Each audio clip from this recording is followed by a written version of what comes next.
Hello. So, a lot has happened, but I'm just going to talk about what happened today because it's fresh in my mind. And if I don't say it now, I won't remember. And I don't want to talk about other stuff because it won't be as fresh. And I don't want to add things that is probably, what my mind is trying to retrieve. But I was on my way to work and I actually had to go off the bus because the car has some issues and it's like one thing after another, but that's neither here or there. So I'm texting my mom, and you know how you text somebody and you just have that feeling that they've been drinking. So my mom texts me, she's like, "Are you going to stay with your M?" And I said, "What?" And then she said, "Are you going to stay with your man?" And I don't know exactly what I texted, but you know how you try to avoid confrontation and you don't want to disrespect your mom. So I don't know what I said, but either I don't know what I said. But I know I probably didn't say yes or no. I just don't want to agitate her because I'm already going through a lot as it is. I work overnights. I'm in a hotel.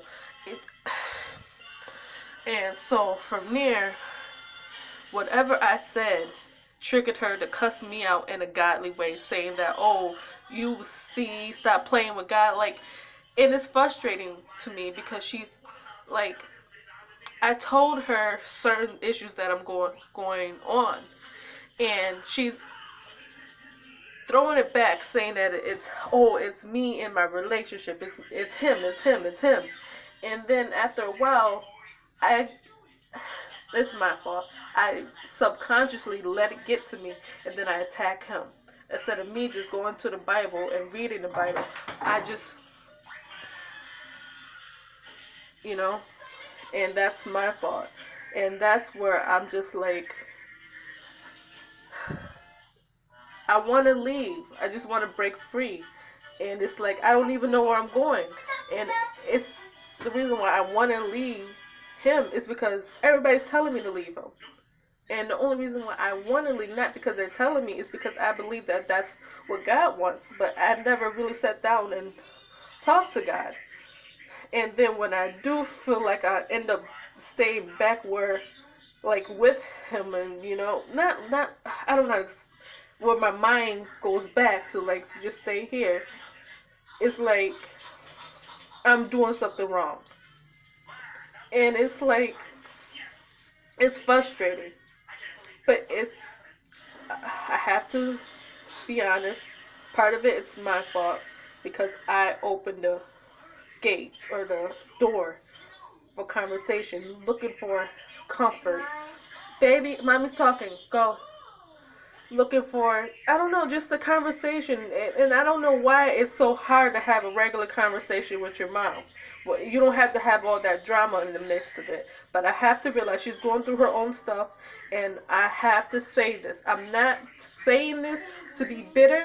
I'm not saying this to be angry. I'm not saying this to come from a broken place, because every time I try to tell my truth, oh, I'm saying this to be talking about somebody. I'm saying this to get back at somebody. It's so frustrating that I can't speak my truth without hurting somebody else's feelings when I'm always getting my feelings hurt in the midst of it. You know? I come to my mom for something simple, just to talk. And it always had to be something extra. Oh,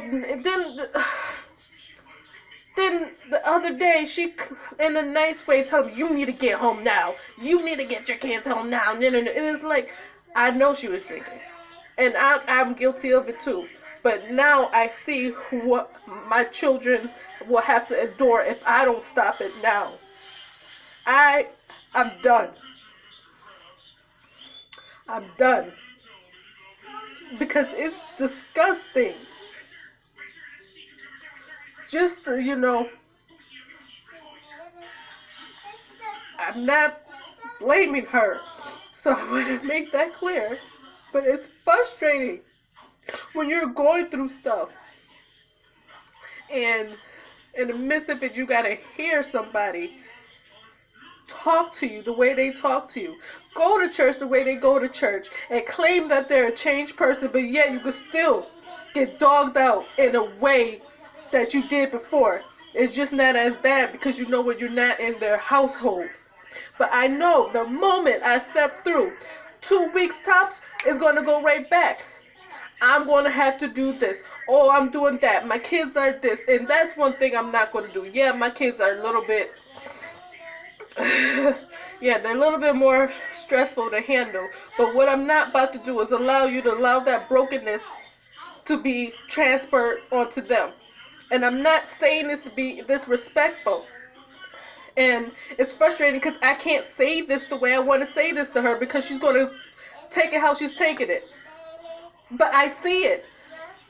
I thought I was going to do the right thing by going there, going back home. And I was fighting for it to the point that I was starting an argument with him just to, do what I thought that was right with God. And that ain't how, I believe that's not how God operates. Through chaos, through madness. And it's just, I'm tired. I am tired. I'm tired of waking up in a hotel. I'm tired of not knowing where I'm going to, if I'm going to make it, if I'm not going to make it. I'm tired of not having enough. I'm just tired. I'm so uncomfortable. And it feels like even if I have a house, it wouldn't even feel like a house. I'm tired. I'm tired of not having a mom. It's crazy, and I want to say more, but if I say any more, I feel like I'm, putting their business out there, and I don't want to disrespect nobody, and I have to keep making that clear. There's always two sides to the story. Like I said, she got her own issues, so so I'm not bashing my mom, but me being a mom, I know I have to stop it, the cycle with me. The drinking ends with me, because I know I know when you drink you just get that you get that irritated, you get that I know because I know. So I don't want my children to ever feel like this, to ever feel like they can't come to me, to ever feel like if they're going through something they can't trust me because I'm going to flip out on them the next second. Or if I'm going to come home, next thing you know, I'm cleaning up the house top to bottom and I'm getting cussed out in Jesus' name. I don't want to deal with that. I don't want to deal with that. I know she believes she's changed, but I'm sorry. God has to deal with her a little bit more just like he has to deal with me. I know I gotta really sit down and just be determined to talk to God, face my fears, know what he wants me to do. I'm willing to do it. It's just, that doing it. I'm willing, but I have to do it. It's just, I don't know what he wants. I feel like I do know, but then when everybody's talking to you, it's like I get sidetracked, and then once I get sidetracked, there's chaos and fear that I don't know. But I gotta sit down and be quiet. And I honestly feel like I have nowhere to go. Because every church, my mom goes to the other church. His family goes to the other church. So it's like I want to be in church, but I feel like I have nowhere to go to just be myself. Not to talk about nobody, but just to be myself. I don't want to... Have you ever, felt like you needed to just vent without trying to bash anybody? And I don't want nobody to look at the next person in some type of way, because I did that one time, and trust me, it came back. And you know how people twist things around. And now it's too much. So it's like I have nowhere to go. And I have no one to talk to.